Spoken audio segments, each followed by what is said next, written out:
కావాలి. కానీ ఎక్కడ డబ్బులు అక్కడే ఉన్నాయి, ఎక్కడ నగలు అక్కడే ఉన్నాయి. పైగా సంపాదన చూసినాల్లో 3 గంట పడకుండా మా అమ్మ సీరియల్ తెచ్చి నానమ్మ మీద కప్పారు. అంటే అర్థమేంటి?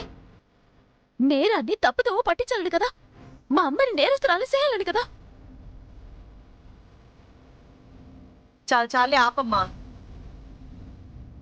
వినేవాళ్లు వేణుమాధవులైతే చెప్పేవాళ్లు చిరంజీవుల్లా ఫీల్ అయ్యారంట. ఆయన వింటున్నారు కదా అని చేసిన నేరం నుంచి మీ అమ్మని తప్పిద్దామనుకుంటున్నావా? ఏంటి మాట్లాడుతున్నావు కాదవద్దా? మా అమ్మ నేరం చేయడం ఏంటి? అసలు నాన్నమ్మని కొట్టాల్సిన అవసరం మా అమ్మకేముంది? నువ్వు ఆగు చిట్టమ్మా. అమ్మా, ఇది హాస్పిటల్ అమ్మా. పైగా ఎవరు నేరం చేశారనేది తెలియకుండా అత్తయ్య గారి నేరస్తురాలు అని డిసైడ్ చేయడం కరెక్ట్ కాదమ్మా.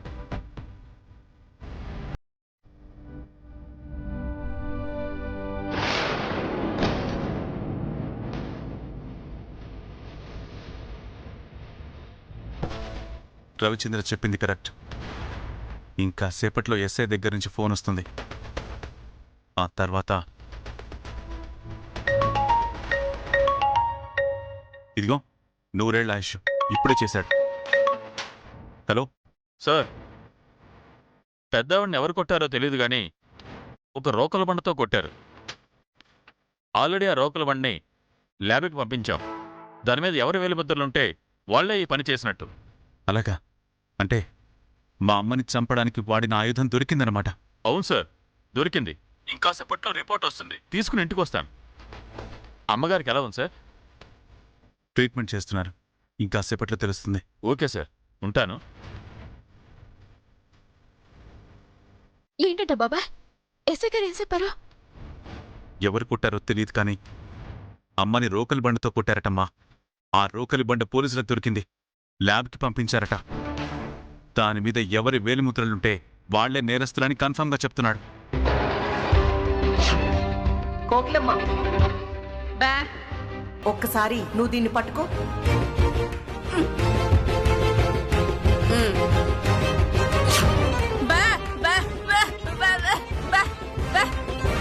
మీ అమ్మ ఏమంటుంది చిట్టమ్మా? ఆ రోకల బండని కాంత మొత్తం మా అమ్మకిచ్చిందంట బాబాయ్. ఏయ్, ఏం మాట్లాడుతున్నావు? అంటే నేరాన్ని నా మీద తోసేద్దాం అనుకుంటున్నావా? అమ్మా, అత్తయ్య గారికి అబద్ధం చెప్పాల్సిన అవసరం ఏముందమ్మా? నువ్వే ఇచ్చావని ఆవిడంత స్ట్రాంగ్గా చెప్తున్నారు కదా. అంటే ఏంట్రా, మీ అత్త మాట నమ్ముతావు కానీ తల్లి మాట నమ్మవా? అంతేలేరా, పెళ్ళైన తర్వాత పెళ్ళం బెల్లం అవుతుంది, అమ్మ అల్లం అవుతుందంటే ఏమో అనుకున్నాను. ఇప్పుడు నీ మాటలు వింటుంటే అది నిజమే అనిపిస్తుంది.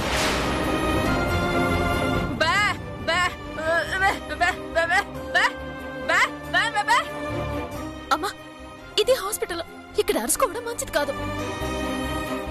డాక్టర్, మా అమ్మకి ఎలా ఉంది? సారీ వీరనారాయణ గారు,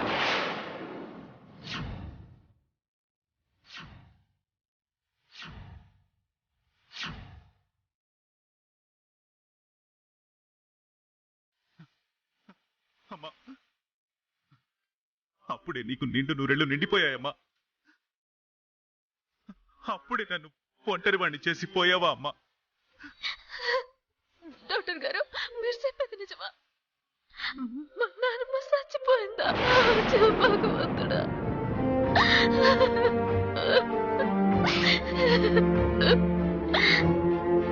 ఓహో, అంటే ముసల్ది చచ్చిందన్నమాట.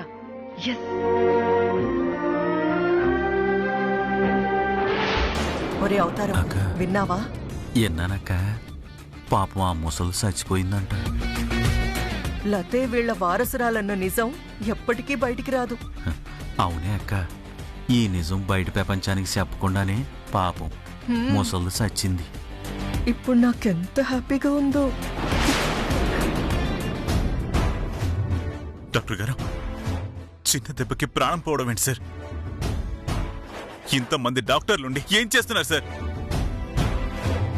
నాకున్న ఏకైక దిక్కు మా అమ్మే సార్. ఆవిడ్ని బతికించండి సార్, ఆవిడ్ని బతికించండి సార్. అవును డాక్టర్ గారు, మా నాన్నమ్మ మాకు కావాలి. ఆవిడ నిండు నూరాలు బతకాలి.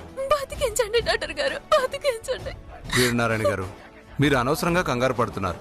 పెద్దావిడేమీ చనిపోలేదు.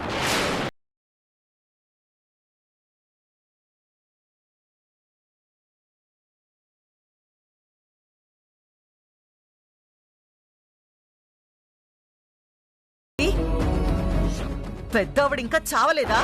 కాంతమ్మా, ఏం మాట్లాడుతున్నావు? అంటే పెద్దావిడ ఇంకా చావకుండానే చనిపోయారని ఎందుకు చెప్తున్నారని అడుగుతున్నానండి. నువ్వు అన్నది అలా లేదమ్మా, ఇంకా బ్రతికుందా, తొందరగా చస్తే బాగుండు అన్నట్టుంది. ఏయ్, నువ్వు నోర్మీవే. డాక్టర్ గారు, మా నాన్నమ్మ బతికే ఉందా? అవునమ్మా. కాకపోతే కాకపోతే కాకపోతే ఆవిడికి మాట పలుకు లేదు సార్.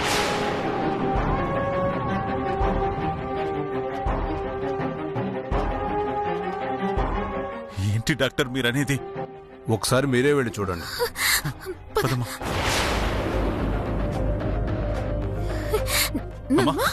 నాన్నమ్మ, అమ్మా, నీకేం కాదమ్మా, నీకేం కాదు.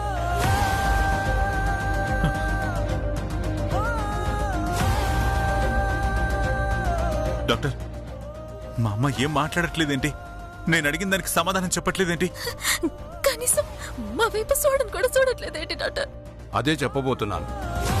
తన తలకి తగిలిన గాయం వల్ల మెదడులో కొంత భాగం దెబ్బతింది.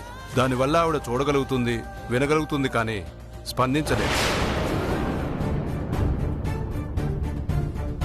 అంటే మా అమ్మ ఇక మాతో మాట్లాడలేదా? ఎప్పటిలాగా తిరగలేదా? అవును వీరనారాయణ గారు, తన తలకి తగిలిన గాయం వల్ల ఆమె తన శరీరం మీద పట్టు కోల్పోయింది. దాంతో కదల్లేదు, మాట్లాడలేదు. అదృష్టం ఏమిటంటే మీరు మాట్లాడే మాటలు ఆవిడ వినగలుగుతుంది, మిమ్మల్ని అందరినీ చూడగలుగుతుంది. అంతే తప్ప ఆవిడ నుంచి ప్రతిస్పందన రావడం చాలా కష్టం. ఇలా ఎన్నాళ్ళు డాక్టర్? జీవోత్సవంలా ఉండాలి. మా ప్రయత్నం మేము చేస్తాం సార్. ఒక 6 నెలలు ట్రీట్మెంట్ ఇస్తే ఆవిడ తిరిగి మామూలు మనిషి కావచ్చు. నానమ్మ, నానమ్మ, నేను మానవరాలి నానమ్మ. చిట్టమ్మ అని నోరారా పిలువు నానమ్మ. నానమ్మ. బామ్మగారు, నేను బామ్మగారు రవిచంద్రని. ఒకసారి నన్ను చూడండి. నాన్న రవిచంద్ర, డాక్టర్ గారు చెప్పారు కదా ఆవిడ ఒంట్లో పాటలేమీ పనిచేయట్లేదని. కొన్నాళ్లు ట్రీట్మెంట్ ఇస్తే మామూలు మనిషి అవుతుందిలే. మా అమ్మని ఇలా మాట పలుకు లేకుండా సజీవ శవంలా మార్చిన వాళ్ళని ప్రాణాలతో వదలను. ముక్కలు ముక్కలుగా నరికి కాకులకి గద్దలకి వేస్తాను. సార్, ఇది హాస్పిటల్. మిగతా వాళ్ళు డిస్టర్బ్ అవుతారు. వెళ్ళి బిల్లు కట్టేయండి, డిశ్చార్జ్ చేస్తాం. అలాగే డాక్టర్, అలాగే.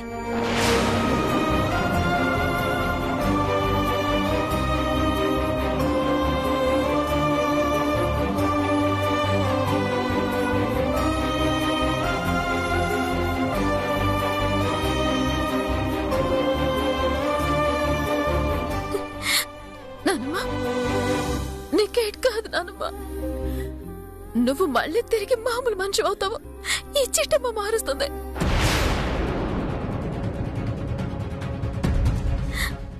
అమ్మా, అందరూ బయటకెళ్ళండి.